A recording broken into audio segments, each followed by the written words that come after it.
Welcome back नाज़रीन। अब हम अपने दूसरे गेस्ट को वेलकम करते हैं जो कि इरम नईम है, होम एक्सपर्ट हैं। उनसे जानने की कोशिश करते हैं कि देसी टोटके कितने कारआमद रहते हैं, क्या देसी टोटके इस्तेमाल करने से हम दवाओं को दूर कर सकते हैं और साइंस में क्या ये दुरुस्त है देसी जो घरेलू चीज़ें इस्तेमाल करने से हम किन-किन चीज़ों से जो है वो बीमारियों से ख़ास तौर पे बच सकते हैं। तो चलते हैं इरम की तरफ। अस्सलाम वालेकुम। वालेकुम सलाम। कैसी हैं आप? बस अल्लाह का शुक्र।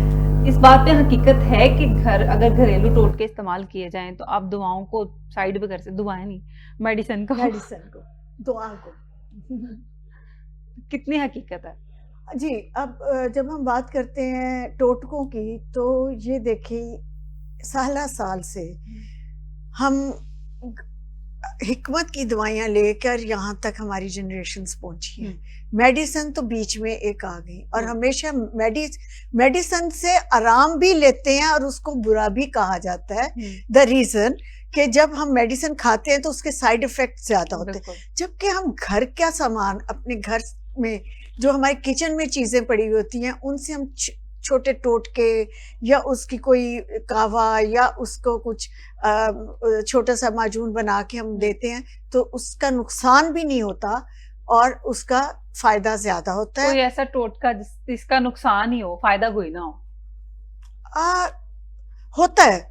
देखिए, जब लोगों को ब्लड प्रेशर हो या शुगर हो या फिर उन्हें गाउट की प्रॉब्लम है तो उसमें वो लोग वो चीज इस्तेमाल कर लें जो इन चीजों को और इरिटेट करती है या ज्यादा कर देती हैं, तो वो उस वक्त नुकसान दे जाता है। जैसा हल्दी है, अगर आपको ब्लड प्रेशर है तो आप हल्दी लेते हुए थोड़ा सा एहतियात करें। आप अच्छा खाने में भी कम यूज करें या खाना नहीं, अब आप एग्जैक्टली मैं इस तरफ आ रही हूँ। अब आप उसका इस्तेमाल मतलब जिससे हम हल्दी दूध ले रहे हैं या कावे में हल्दी आधा चम्मच डाल के ले रहे हैं, जब हम सालन में डालते हैं ना आधा चम्मच ही डलती है, इससे ज्यादा हम खा ही नहीं सकते। हल्दी डल ही नहीं सकती हमारे किसी खाने में, तो वो पूरे 1 किलो के खाने में हमारे तक आते आते चंद ग्राम रह जाती है।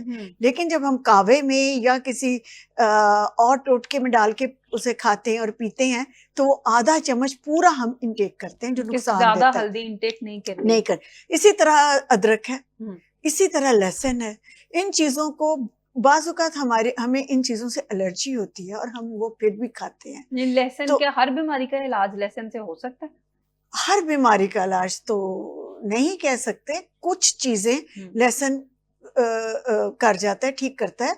लहसुन से देखें, हम उसको कद्दूकश करके उसको सालन में डाल लेते हैं या उसको काट के खा लेते हैं, या उसे हम पूरे लहसुन को फॉइल में लपेट के ओवन में रख के बेक करते हैं तो वो बहुत ही अच्छा और मजे का होता है।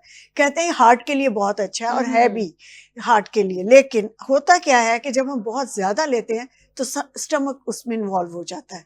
जानी चीज तो पेट में है ना, आपका पेट उससे फिर नहीं सह सकता उसकी ज्यादती को। अच्छा, कहते हैं ना कि नेल्स का पानी जो है, अच्छा, लहसुन का पानी नेल्स पे लगाने से नेल्स अब हम बात करते हैं लहसुन की इस साइड पे ब्यूटी की तरफ आते हुए, तो उसमें यह है कि लहसुन नेल्स पे रगड़ो तो या बालों पे, बाजू का बालों पे जो बाल जड़ हो जाता है उस पे कहते हैं कि आप लहसुन रगड़ो तो वाकई मैंने देखा है बाल आ जाते हैं, लेकिन वो जलन करते हैं थोड़ी थोड़ी। अगर तो लहसुन की एलर्जी है, आपकी बॉडी उसे एक्सेप्ट नहीं कर रही है, तो वो तो फिर दाने भी बन जाएंगी और बबल्स हो जाएंगे, नुकसान देगा। लेकिन अगर आपको नुकसान ऐसा नहीं है, आप अपनी कोहनी पे लहसुन को रगड़ के देखें, अगर वहां पे कोई रेडनेस नहीं आती, बबल नहीं आता, तो फिर आप उसे सर पे यूज कर सकते हैं। इसी तरह ये चीजें हम उस तरह हम ये नहीं कह सकते कि बिल्कुल ही आप मेडिसिन छोड़ दें और आप टोटकों पे इन पे आ जाएं। आप टोटके भी इस्तेमाल करें, उससे आपकी मेडिसिन कम हो जाती है। अगर किसी को शदीद बुखार है तो क्या घरेलू टोटका इस्तेमाल हो सकता है? शदीद बुखार देखें, रीजन आप देखें, गला खराब है बच्चे का या उसका पेट खराब है, तो आप उसको पेट की दवाई दे के उसका बुखार की दवाई दे के उसका पहले उसका टेम्परेचर ठीक करें और फिर उसके साथ दवाई मस्ट है देना, उसका इलाज भी करें। जी बिल्कुल, उसके लिए पट्टियां की जाती हैं। बहुत ज्यादा बुखार हो जाता है तो ये स्पिरिट को रुई के गालों में डालकर रख के थोड़ी देर बगल में रखते हैं और पाँवों के ऊपर उनको लगाया जाता है शदीद बुखार में, तो वो बुखार नीचे आ जाता है।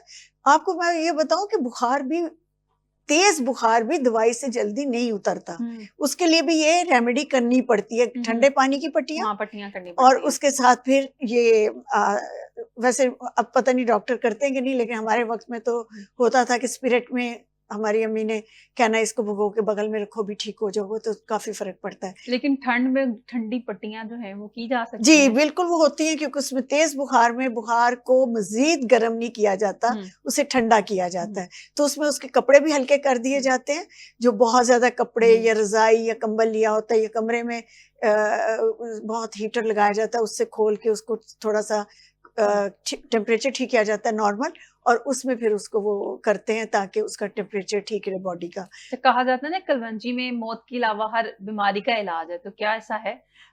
देखिए कलवंजी की जब हम बात करते हैं तो इसको खाली कलवंजी ही नहीं खानी है, उसके साथ आपने कुछ ना कुछ ऐड करना है। अच्छा हुआ क्या कि हमारे तबीब जो थे, मैं ये इसलिए कह रही हूँ, मैं उनके खिलाफ नहीं हूँ, मैं ये कहना चाहती हूँ उन्होंने अपना इल्म आगे नहीं दिया। डॉक्टर्स का इल्म फैल गया क्योंकि इनकी यूनिवर्सिटीज बन गई। अब कोई तिब की यूनिवर्सिटीज हैं जहाँ पे इनको तरबियत दी जाती है, लेकिन आप देखें हकीम ने अपनी हिकमत को आगे नहीं आने दिया, अपने तक रखा, यहाँ तक कि अपने बच्चों को भी वो किताबचा नहीं देके जाते थे। वो खुद ही अपने ऐसा क्यों करते थे?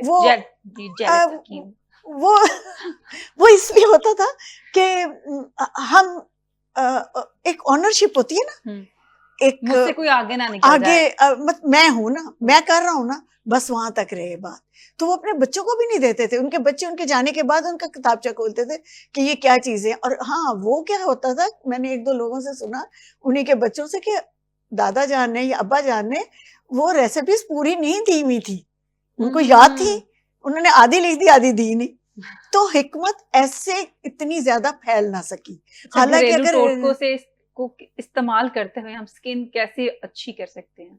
हाँ, स्किन के लिए हम इतनी चीजें आ गई हैं बाजार में, इतना केमिकल है, आप उस केमिकल आप खाते भी केमिकल हो, लगाते भी केमिकल हो, तो हम तो फिर केमिकल इंसान हो गए ना, फिर ह्यूमन केमिकल ह्यूमन हो गए। तो आप इसमें से निकलें प्लीज। घर में बहुत सी चीजें आपके किचन में आपके बिल्कुल राइट और लेफ्ट हैंड के पास पड़ी होती हैं, जैसा कि आप एक अच्छा फेशियल कर सकते हैं, जैसे आप मेकअप भी डेली करती हैं। मैं आपको भी बता दूं और लोगों को भी जो बहुत ज्यादा जॉब करती हैं लड़कियां और वो बाहर रोज उनको मेकअप भी करना होता है और शाम को आती हैं तो उनको चेहरा साफ चाहिए, तो आप एक डबल रोटी ले, उसमें थोड़ा सा दूध डाल के उसे भिगो दें, एक स्लाइस ले लें, आगे पीछे वाला ले लें, कोई फर्क नहीं पड़ता, लेना डबल रोटी का पीस है, आपने रोटी नहीं ले लेनी। तो वो आपने पीस को थोड़े से दूध में भिगो देना है। उसके बाद उसमें अगर आप चाहें तो आप इसका बादाम का बुरादा डाल सकते हैं, वो बहुत अच्छा स्क्रब बन जाता है। अगर आप चाहें तो उसमें थोड़ी सी हल्दी डाल दें, वो आपके चेहरे को बहुत अच्छा सा मतलब टूनिंग हो जाएगी और वो रंग भी आपका अच्छा हो जाएगा, उसमें से मैल भी निकल जाएगी। और किसी के दाने हैं या कुछ है तो उसमें थोड़ी सी ग्लिसरीन और बादाम थोड़ा सा गुलाब का अरक डाल दें। तो वो आप ना, ये चीजें नहीं हुई हैं तो खाली डबल रोटी और दूध, ये आपके लिए बेस्ट एक होता है स्क्रब।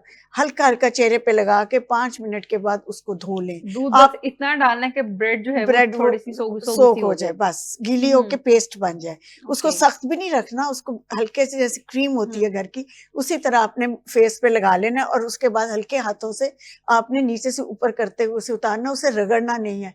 जितना आप उसे रगड़ेंगे तो उससे आपका चेहरा सुर्ख होगा। तो इसलिए बेहतर है कि आप हल्के हल्के हाथों से रगड़ लें, हल्के गर्म पानी से लगा के छोड़ देना थोड़ी सी देर के लिए, 5 मिनट ड्राई हो जाए तो फिर बस आप उसको धो ले। जी बिल्कुल, आप उसे धो। दी बेस्ट रेमेडी है ये। पोर्स भी जो हैं वो साफ हो जाते हैं, खत्म होते हैं, उसे क्लीन होते हैं। हल्दी डाल देंगे तो और भी अच्छा है। अगर कोई एक्नी का मसला होगा हल्दी से चला जाएगा। इसमें आप एलोवेरा शामिल कर सकते हैं थोड़ा सा। आप इसमें वही चीजें डालें जो घर में है, ना कि आप उसमें अब आप लोशन डाल के बैठ जाएं या आप उसमें कोई ऐसा स्क्रब डाल दें। बाजारी लेने केमिकल ना लें, आप घर के स्क्रब के लिए आप बादाम की कली डालें, इतना अच्छा स्क्रब बन जाता है। हुस्न यूसुफ उसमें शामिल कर लें तो और भी अच्छा हो जाएगा। और अगर मुल्तानी मिट्टी डाल लें, और किस तरह का ये देखें मुल्तानी मिट्टी, हुस्न यूसुफ, बादाम की कली, ये सब चीजें आपको पंसार से मिल जाएंगी और थोड़े थोड़े पैसों में। ये आप एक दफा 50 रुपए की चीजें ली हुई आपके कितने दिन चल जाएंगे। अच्छा। क्योंकि आपने एक चुटकी या एक वो डालना है, क्वार्टर चम्मच, ना के इतना ज्यादा, तो वो आपका आराम से टाइम इतना अच्छा गुजर जाएगा। तो सर्दियों में बच्चों की स्किन बहुत ज्यादा ड्राई होकर क्रैक होना शुरू हो जाती है, तो उनको क्या करें? फिर लोशन अच्छा, नहीं लगा सकते? अब बच्चों को खाने में देसी घी जरूर दें, मक्खन दें, जो हम खाएंगे वो हमारा नजर आता है।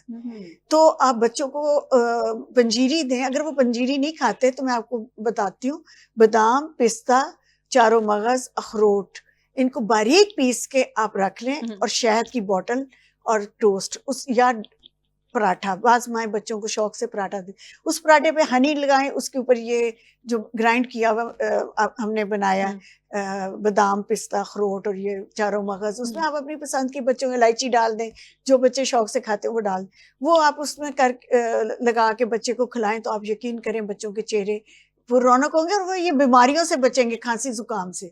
बच्चों में इतनी हिम्मत होगी कि वो इनसे निपट सके। अच्छा, बच्चों का जिक्र हो रहा है, बच्चों को अगर खांसी जुकाम का मसला हो रहा है, क्योंकि बच्चों को तो शायद कहवा भी उस तरह से हम नहीं पिला सकते हैं, जो शानदार नहीं दे सकते, तो फिर क्या चीजें जो है वो इस्तेमाल करवाई जाएं? देखिए, मैं आपको ये बताने लगी थी कि बच्चों के चेहरे की आपने बात की थी, तो उसके ऊपर बादाम रोगन जो होता है वो बेस्ट होता है। माएँ अक्सर सरसों का तेल लगा देती हैं, जो नुकसान देता है, जो ठीक नहीं, वो पलाहट देता है चेहरे में, फिर कहते हैं बच्चा पीला हो गया। तो उसके लिए बादाम रोगन का इस्तेमाल करें, वो बेस्ट है। आप हम सब लेडीज भी कर सकती हैं, जैसे मैंने पहले रेसिपी बताई है, उसके साथ आप बादाम रोगन बाद में लगाएं मुंह पे और या रात को और मसाज करें, आपका चेहरा दिनों में चेंज होगा। अच्छा, अब आपको रंग गोरा हो जाएगा। मैं अब आपको बच्चों की रेसिपी दे दूं कि बच्चों को जब ठंड और जुकाम होता है तो उसका वजह ये होती है कि हमने उनको बहुत से कपड़े पहनाए होते हैं, वो खुद ही उतार देते हैं, जिससे ठंड लग जाती है। तो उसके लिए बच्चों को अंडे की जर्दी और दूध, तेज गर्म किया हुआ दूध, उसमें अंडे की जर्दी फेंटें, क्वार्टर चम्मच उसमें हनी डाल के उसको पिलाएं, वो मजे का भी होगा, बच्चा पी भी लेगा, वो हर तरह की खांसी जुकाम इवन नमूनिया के लिए बेस्ट है ये। जिनकी छाती चलती है उनके लिए बेस्ट चीज है। अच्छा, जिनके हाथ पांव जो हैं वो ये जो चीजें हैं, जॉइंट्स जो हैं वो ब्लैक ब्लैक लगती हैं, उनके क्या वो अप्लाई कर सकते हैं? वो अच्छा, उसके लिए आपको मैं बताती हूँ, ये तो आयरन की कमी का रीजन होता है। तो पहले तो आप अंदर मतलब अपने खाने में आयरन का इस्तेमाल रखें। आजकल गाजर है, गाजर का जूस बना के पिए, गाजर को उबाल लें, उबली हुई गाजर बच्चों को खाने को दें, बड़े भी खाएं। उबालनी है कि स्टीम करनी है गाजर? उबाल लें या स्टीम कर लें, जो फैसिलिटी है वो। से तो उसकी ग़ज़ाइयत नहीं, उसका पानी अंदर ही खत्म हो जाता है। बिल्कुल उसके उसी में रहेगा। इसी तरह चुकंदर है, आप चुकंदर लें और उसको लंबा लंबा काट के पानी डाल के पका लें, उसका जूस भी अच्छा है, वो जूस आप खुद भी पिए, बच्चों को दें, उसमें ऑरेंज थोड़ा सा जूस डाल लें। तो ये भी जरूरत मुश्किल नहीं होती कि जी मशीन नहीं है तो अब हम क्या करें। तो आप इस तरह बना के दे दें बच्चों को जूस, और चुकंदर खाने को दें। और आजकल ये आई हुई है शकरकंदी आई हुई है, शकरकंदी में इतनी अच्छी ग़ज़ाइयत होती है, और ये स्टीम करके बना के दें आप, ये भी बच्चों को खुद भी लें। ये मैं कहती हूँ कि जो आजकल मिल रहा है मार्केट में, जो बाजार में है, वो आप खाएं भी और दें भी बच्चों को। और ये ना देखें कि जो आउट ऑफ सीजन चीजें हैं, जैसे आजकल मैं देख रही थी भिंडी भी है, करेले भी वो क्यों दें? आप सबज सब्जियां दें। ये जो आजकल साग है, पालक है, ज्यादा से ज्यादा आप पास्ता बनाते हैं लोग घरों में शौक से, जी बच्चे पास्ता खाते हैं, उसमें क्या डालें? चीज के साथ आप उसके आप ये पालक डाल के दें, गाजर डाल के दें, तो उसमें कितना मजा आता है। आजकल मूली है, बच्चों को आदत डालें मूली खाने की, जो नहीं शौक से खाते हैं उनको कद्दूकश करके सालन में डाल दें, बच्चों को नहीं पता चलेगा कि मूली भी हम खा रहे हैं। वो जैसे आप भुजिया बनाई है किसी भी चीज की, उसमें आप कद्दूकश करके उसको उबाल के। बालों की अगर बात की जाए तो बालों के लिए, जैसे विंटर चल रहा है तो हेयर लॉस बहुत ज्यादा हो रहा है, जितना मर्जी आप बचा लें बाल, लेकिन मस्त जो है वो टूटते ही टूटते हैं। कैसे जो है वो होता है कि हम लोग एग्जैक्टली हम सर्दियों में टोपी भी ले लेते हैं, फिर कवर भी करते हैं, गर्म पानी से नहा लेते हैं, तो उससे हो जाता है। तो उसके लिए बेस्ट है आजकल गाजर है। आप गाजर को कद्दूकश करें और नहाने से पहले थोड़ी देर पहले सर पे लगा लें गाजर को इतना अच्छे आपके ना, आपको कंडीशनर की जरूरत नहीं पड़ेगी। आपके बाल मैं देख रही हूँ कि आपके बाल हेल्दी हैं, तो क्या गाजर तो नहीं लगाती हैं? बिल्कुल, मैं तो बड़ी अच्छी अपने सारी रेमेडीज को अप्लाई करती रहती हूँ और ऑयलिंग करती हूँ। रेमेडी का बहुत वर्स्ट रिजल्ट आया और आपने कहा ये मैंने क्या किया? बालों के लिए कोई भी मुझे इसीलिए मैंने आज ये डबल रोटी वाली बताई है। मुझे इसका इतना आराम है कि मैं फेशियल नहीं करवाती हूँ। मैं बाजार कभी नहीं गई पार्लर के मैं फेशियल कराऊं, क्योंकि मुझे घर में मेरे पास ये चीज है, मैं क्यों ना इससे करूं। तो मेरे बेस्ट ये लगता है। अच्छा, अगर कोई ब्लीच करना चाहता है कि बाल जो हैं वो गोल्डन गोल्डन हो जाए फेस के, फेशियल जो हेयर्स हैं, तो क्या कोई ऐसी देसी टोटके में चीज है कि आप ब्लीच वगैरह में, स्किन पॉलिश वगैरह से बच सकते हैं? अच्छा हाँ, मैं आपको बताऊं, आप पहले ओल्ड फैशन पे चले जाएं, बहुत पुराने चले जाएं, तो वो बालों को रिमूव करती थी, चेहरा चमक जाता था, वो ही कर ले तो बेस्ट है। क्यों आप कोई बालों को जब तक केमिकल नहीं लगाएंगे ना, वो ब्राउन नहीं होंगे। कोई चीज ऐसी नहीं है। अगर होती तो मैं कहती हूँ कि आज सब लोग बड़े उसमें होते कि जी हाँ ये लगा लो तो हो जाएगा, नहीं होता, कभी नहीं होता। Belly fat, lower belly fat जल्दी जान नहीं छोड़ता, क्या चीज खानी या पीनी चाहिए कि इंसान जो है वो बेली फैट से छुटकारा मिल जाए? बेली फैट तो देखो ये सबसे नुकसानदेह चीज होती है, हार्ट पे इफेक्ट करती है। तो इसको पहले बनाने में हम बहुत मजे करते हैं ना, बैठ बैठ के मजे की चीजें खा के, जंक फूड, फ्राइज, पास्ता नुकसानदेह नहीं है, उसको ज्यादा खाना नुकसानदेह है। अब तो हमें पता नहीं, पास्ता भी आ गया ना। हमें आपको पास्ता के बारे में बताऊं, जब बाहर यूरोप में या इटली में लोग खाते हैं तो 1 कप एक बच्चे को दिया जाता है, यहाँ प्लेट भर के दी जाती है, 2-2 प्लेटें। तो हम बड़े शौक से बेली को आगे करते हैं। इसको खत्म करने के लिए भी टाइम लगता है। इसके लिए बेस्ट है आप 1 प्याज लें, उसको काटे 4 हिस्से में, उसको पानी में डाल के उबलने 3 गिलास पानी में या 3 ले लें, ठीक है। उसको थोड़ी देर उबलने दें, उसमें इलायची डाल दें, उसमें थोड़ा सा आप वो डाल दें धनिया, पुदीना डालें, तो उससे अच्छा सा एक कावा बन जाएगा। वो कावा आपने शाम को 4 से 7 बजे के दौरान लेना है। 4 से 7 बजे के दौरान। आपको बताऊं, जब हम हमारा इनटेक जो है इतना गलत है, हमें अल्लाह ताला ने खुद से हमें समझ दी, उसको हमने इस्तेमाल नहीं किया कि हमने किस तरह से इन चीजों को खाना और पीना है।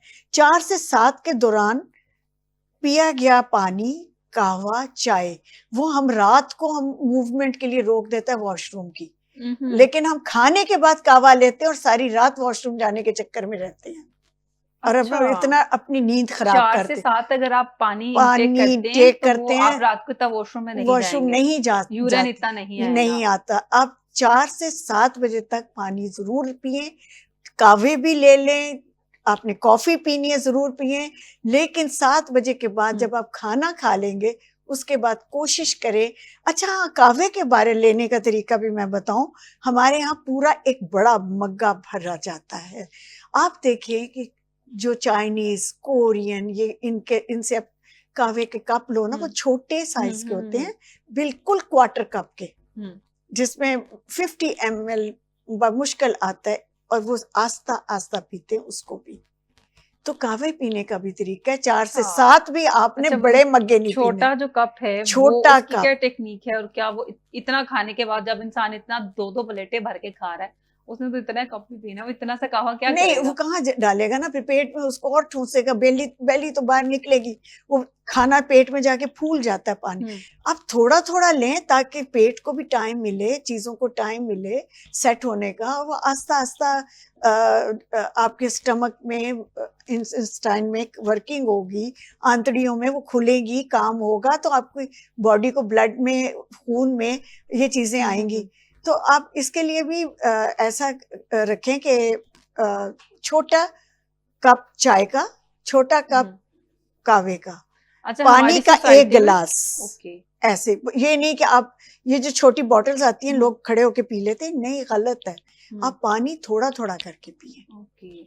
अच्छा, हमारी सोसाइटी में गोरे रंग को एक ब्यूटी सिंबल समझा जाता है, तो क्या क्रीम्स अगर मार्केट में देखी जाए वो तो सामने रंग को ऐसा छीलती है, ऐसे नीचे से स्किन निकलती है। क्या हम घरेलू चीजें भी इस्तेमाल करते हुए इस तरह की स्किन पा सकते हैं? आप ये बताएं कि वो जो छिली हुई स्किन जिसे आप कह रही हैं, जो खूबसूरत ऐसे लगता निकलती है, तेजाब से मुंह धो के वो कितने दिन चलती है? क्रीम कितने छोड़ दें स्किन खराब हो जाती है। स्किन खराब हो जाती है। अब आप ब्लीच को ही ले लें, कपड़े हम हम्म, धोते हैं उसमें ब्लीच डालते हैं तो वो सफेद हो जाती है, उजली। जब हम कुछ दिन नहीं यूज करते वही कपड़ा बाद में पीले रंग का होना शुरू हो जाता हाँ, है। अच्छा, अब हमारा जो चेहरा है, हमारा जो स्किन है, पाकिस्तान के एरिया की गंदमी है, पंजाब की, हम्म, तो हम इसको गंदमी स्किन को तो दुनिया में खूबसूरत और प्यारा माना जाता है। हम लोग क्यों नहीं इस तरह समझते? हम क्यों चाहते हैं कि हम हमारे हाथ और पांव काले रह जाएं और हमारे जिस्म काला रह जाए और मुंह जो है वो गोरा हो जाए? आप अपने स्किन को खूबसूरत बनाएं, ना कि अब उस स्किन को जब आप बहुत सारे केमिकल करके वाइट कर चुके होंगे तो बाद में वो खराब हो जाएगी। तो आप उस स्किन को आप हमेशा के लिए अपने लिए साफ सुथरा नीट बनाएं, अच्छी बातें करें, अच्छा सोचें, पॉजिटिव रहें, आपकी स्किन खूबसूरत और हसीन हर दौर में रहेगी। अच्छा, खुश रहने से स्किन अच्छी ग्लो करती है? बिल्कुल करती है। आप जब इन स्माइल हालात देते में हैं, बंदा खुश कैसे मैं रहे? आपको बताऊं, वक्त के साथ, हमारे एज के साथ स्किन जब ढलकती है तो आप देखते होंगे कुछ बूढ़े बैठे हुए उदास लगते हैं। हम कहते हैं ये कितना उदास है ना, हालांकि उदास नहीं होता, उसने हंसना कम कर दिया होता है। वो जिंदगी की इतनी बातों को में से गुजर चुका होता है कि उसे हंसना नहीं आता। योगा में हंसने की एक्सरसाइजेज होती हैं डेली, कि आप जोर से हंसो, खुश हो जाओ। यानी कि हंसने से जो है वो आपके आपके फेस के मसल जो हैं मसल जो काम करते हैं आपको और स्किन टाइट रहती है। स्किन टाइट रहती है, खूबसूरत होती है, आपका स्माइलिंग फेस रहता है। तो जब आप उदास होते हो और आप चीजों को बड़े नेगेटिव होके या हसद से देखते हो, तो उस वक्त आपका चेहरा लटक जाता है। अच्छा, जो खवातीन कंसीव करना चाहती हैं पर नहीं कर पाती, तो क्या वो भी कुछ डाइट में ऐसी चीजें इनटेक कर सकती हैं? हाँ जी, जैसे कि देखिए, उनकी तो देखो एक मेडिकल प्रॉब्लम आ जाती है ना, तो उस मेडिकल प्रॉब्लम्स को देखते हुए ही रिकमेंड होता है कि क्या खाना पीना चाहिए। वो अपनी डाइट को बेहतर अच्छा करें, एक्सरसाइज करें।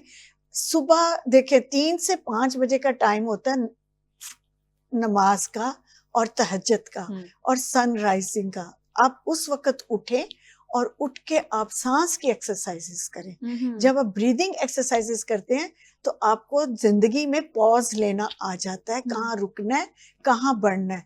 तो उसमें ये बच्चियां ज्यादा अपसेट होके अपने आप को मजीद खराब करती हैं। तो इसलिए योगा की ब्रीदिंग एक्सरसाइजेस मॉर्निंग में करें और उससे बहुत फर्क पड़ेगा। बाकी जो खाने पीने का सामान है वो तो देखिए जी, डॉक्टर आपको सही बताएगा। आप गलत किस्म की टोटके और वो करके जो रेमेडीज चल रही होती हैं उनको वो बड़ी एहतियात से करें, बड़ी Okay. एहतियात से करें। आप उनको 10-15 दफा सुने या रीड करें।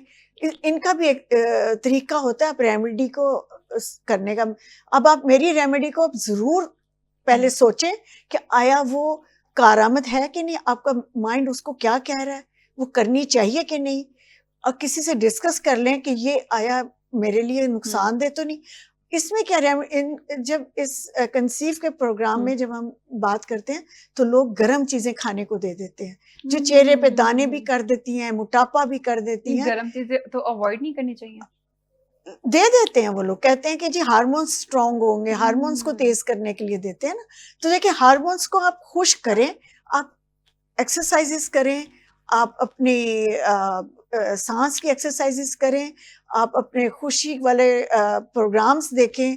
आप किसी से, आप अल्लाह को अच्छे तरह से याद करें, वो आपको याद करेगा, आपको खुद ही कंसीव करना आसान होगा। बिल्कुल ठीक है। आप उस डॉक्टर के पास जाएं अल्लाह से उसके लिए इस्तिखारा करते हुए कि वाकई ये डॉक्टर मेरे लिए ठीक है और मैं इसके गलत जगहों पे जाके अपने आप को खराब मत करें। बिल्कुल ठीक है। बहुत शुक्रिया, इरम नईम हमारे साथ मौजूद थी। हमने ये जानने की कोशिश की कि आखिर दवाइयों से, मेडिसिन से हम किस तरह छुटकारा पा सकते हैं। घर में, किचन में वो कौन सी ऐसी चीजें हैं जो इंतहाई अहम है, जो हम नजरों से ओझल रहती हैं। हम कभी नहीं सोचते कि ये छोटी छोटी चीजें इस्तेमाल करने से हम सेहतमंद भी रह सकते हैं। इसके साथ ही हमें दीजिए इजाजत, मिलते हैं अगले प्रोग्राम में। अल्लाह हाफिज।